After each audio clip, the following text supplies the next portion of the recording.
You're listening to the Echo Ratings Eventing Podcast, the show with a light-hearted look at the eventing world, all of the big event previews, reviews, and special guests, and of course, backed up with all of the key Echo Rating stats. Welcome to the Echo Ratings Eventing Podcast.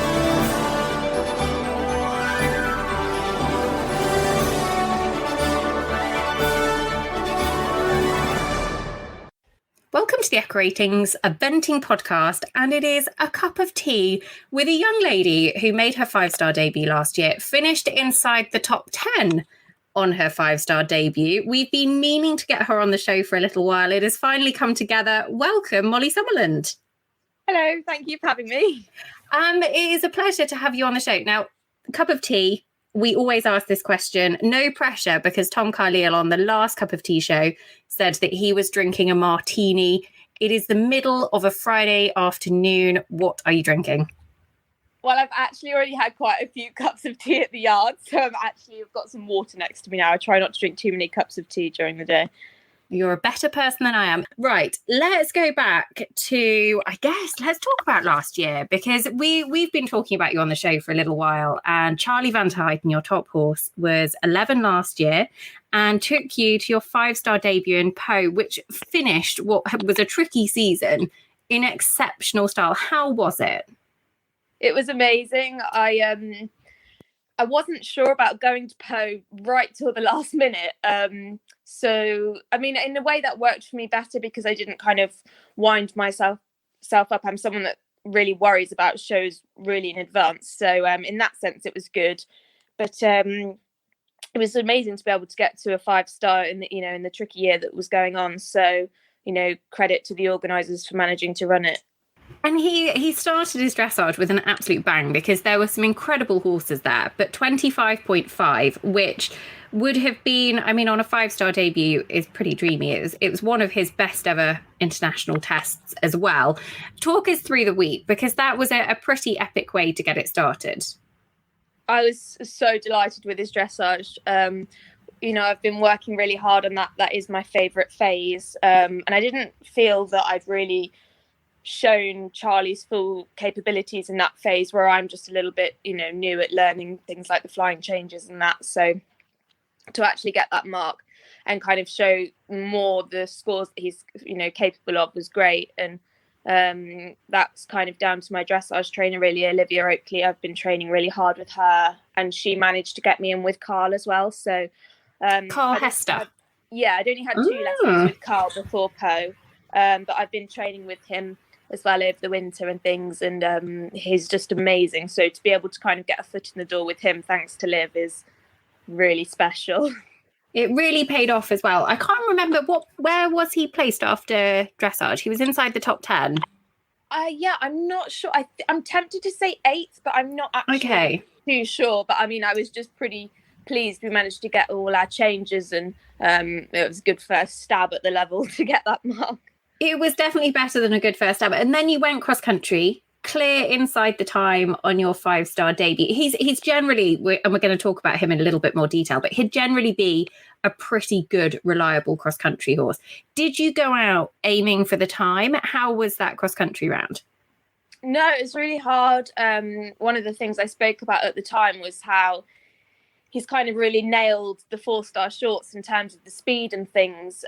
So to actually kind of set off not knowing whether to go for the time or not was quite difficult. And I hadn't been in that situation with him for a while.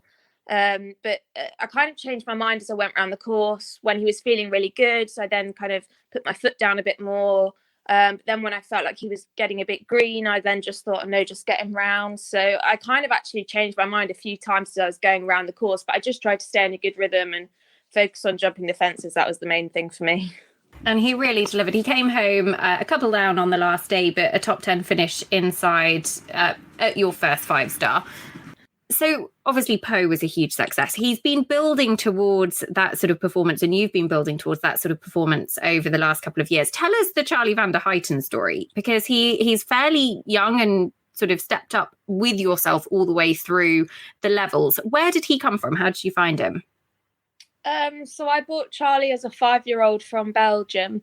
We've got very good friends over there who I've been over and trained with since. They've got some beautiful dressage horses, so they were one of the people I went over to learn the flying changes and get more confident with them, and was lucky to ride one of their beautiful stallions over there, so that helped me with my timing for the changes. But I actually wasn't supposed to try Charlie. I had picked out, I think it was a 4-year-old, and I just saw it trotting around the field, and said I liked it. So they took him to an indoor school, and I was walking up and down the yard, just on the on the back of this 4-year-old, and I saw Charlie over the stable door, and I asked about him, and I said, "Oh, that's a lovely horse. What's that one? How's it bred?" And yeah, ended up trying him. He was the last horse I tried, and I didn't want to get off. I nearly missed the Eurotunnel back. So yeah, he was just, I knew as soon as I sat on him, he was exactly what I'd gone over there to find. And it was just one of those like moments, fate really. We were meant to cross paths, I suppose. Love at first sight. Yeah. Exactly. And what's he like as a character? Because he's so beautiful and flashy. If you see him, listeners, you just sort of fall instantly a little bit in love with him. He is just picture perfect. I mean, you couldn't paint that horse any more beautiful. And at the minute, actually, he does look amazing, because he looks a little bit more dressage built at the minute. He's got his winter belly a bit, and where he has to be so fit in the season, he can't have his, it means his neck isn't as big as it could be and things. So at the minute, he looks like a little powerhouse.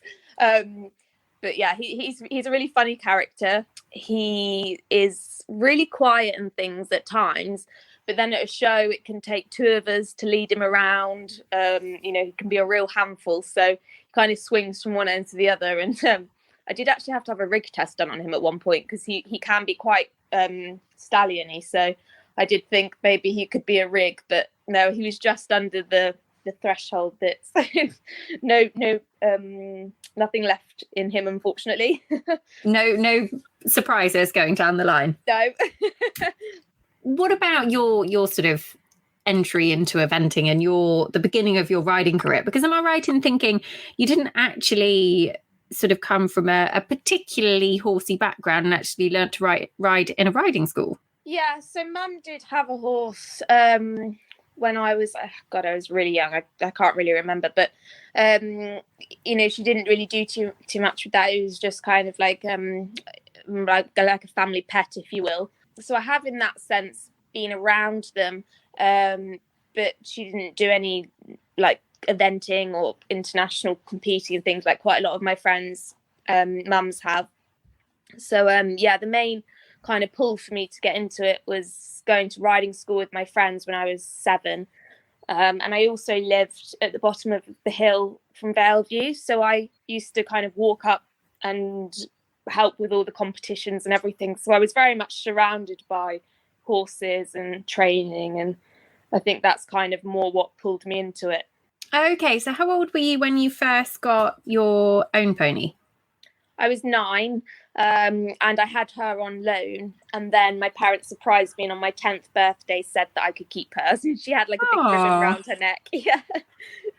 Oh, what about, so where did eventing come into it? Where did that journey start?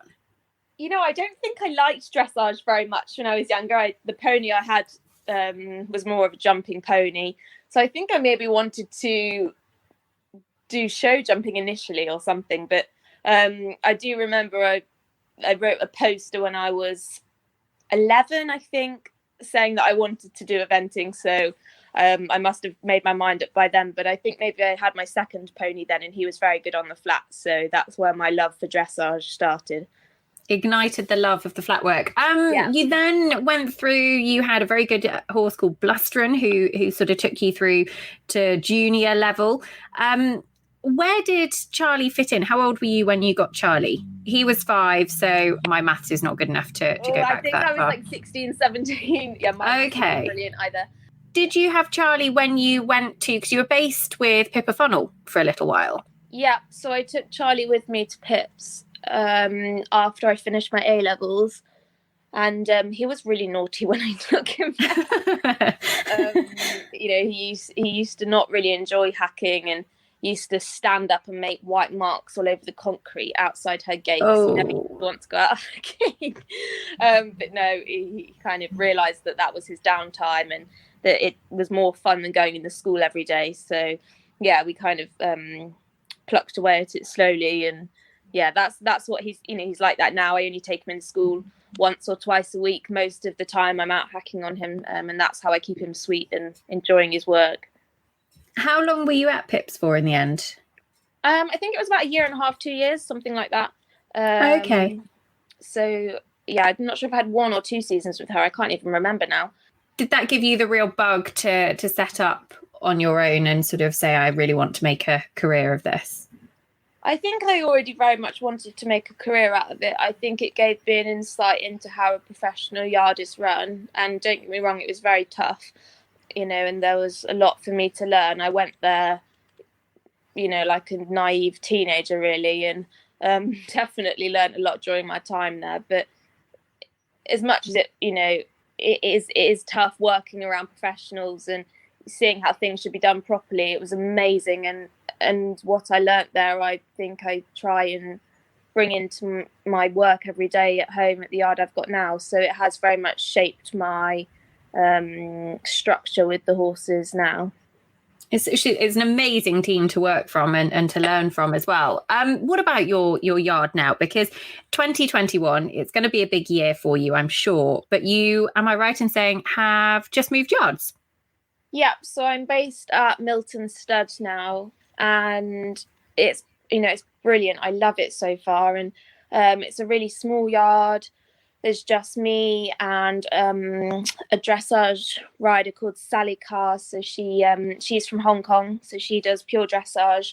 She's aiming for the Asian Games, and then Becky, who's the yard manager there, and she looks after Sarah's horses who are in the yard. So it's a really nice kind of small bunch of us, and we all get on really well.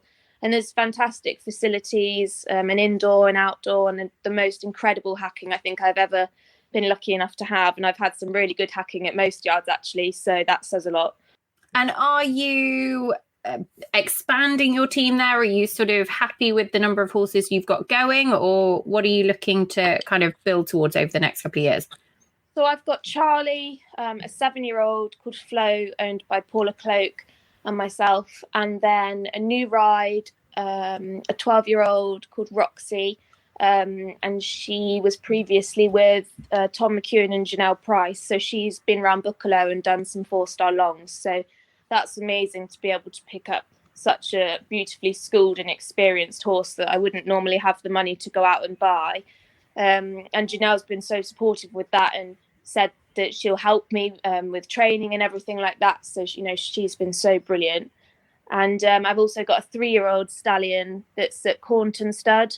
Okay, yeah. Out of Charlie's full sister. So I'm hoping he's going to be a superstar and he can earn me some money as well. Oh, nice. Royal Roxy is the mare then that's come from Janelle and Tom. I think I remember seeing her in an event rider masters like in Jardy a couple of years ago, actually, and she's unbelievably beautiful, unbelievably flashy, and not the easiest, is she, but so talented. Yeah, she's a Hanoverian, the same as Charlie, and even though, being honest, I would normally choose to ride a gelding over a mare, she actually is so lovely to work with, and I've really clicked with her right from the word go, and she's my type. She's flashy and everything. And I think the dressage is probably one of her strongest phases, as well as the cross country. I know I've been told she's really, really good at that as well. So just to have another horse to get some mileage on around the bigger competitions is amazing, really, because that would be what I would be lacking a bit compared to other riders, perhaps, where they've got a few more going around the top level. I've only got Charlie at the moment. So to have the opportunity to ride her is great. Very exciting. And looking forward to 2021, what is the plan both with Charlie and with Royal Roxy? Roxy, I'm just going to get to know. I'm not really in any particular hurry with her. Carl said to me once that actually he thinks that whenever you pick up the ride from somebody else in dressage, he was talking about, so he was like, it will probably be even longer in eventing, but he very much thought that in dressage, if you pick up the ride from somebody else, that it takes a year for you to get used to the horse and the horse to get used to you. So that kind of took the pressure off a bit, really. just to think, just take my time, get to know her, and not be in any hurry to step up too quickly. So we're just going to find our feet and see how she progresses throughout the season. Maybe I'd like to aim for a 4-star long at the end of the year on her or something. But I need to jump through some qualification loopholes with her as well. And Charlie, I'm very much keeping an open mind. I am preparing as though he might go to some quite big competitions this year. But does it begin with a B? I can't say too much at the minute. I mean, I hope that I will be able to get him there either this year or next year. But okay, I'm just going to see. I mean, it might not even run. And also, I think the fact that it's kind of behind closed doors and it's been a COVID year and, all of those factors coming into it. And, it's an Olympic year as well. So some would say perhaps it might be a little bit softer, hopefully, this year. It does make it slightly more appealing to first timers, I would think. But I don't want to take him before he feels ready. So it's very much down to my trainer's opinions. And, if they say to wait, then I will absolutely wait. He doesn't need to prove anything to me, that horse. And if he never goes, then that's fine as well. No, that's very, very sensible approach. But secretly, and I'm sure I speak on behalf of the listeners as well here, we'd really like to see him and you go and smash your first badminton. Who do you train with? Obviously, Carl and Olivia Oakley on the flat. What about jumping? So my cross-country trainer, I actually only started training with him before Po, but I think he's just phenomenal and I will definitely keep training with him, is Robin Dumas. So he helped me with my cross-country before Po. And I would like to think, without it, sounding kind of cocky, I was quite confident with my cross-country and things before I went to him. And I was like, I'll just jump a few lines and, just feel confident before Po. And then some of the lines he got me to jump, I thought, God, that's really difficult.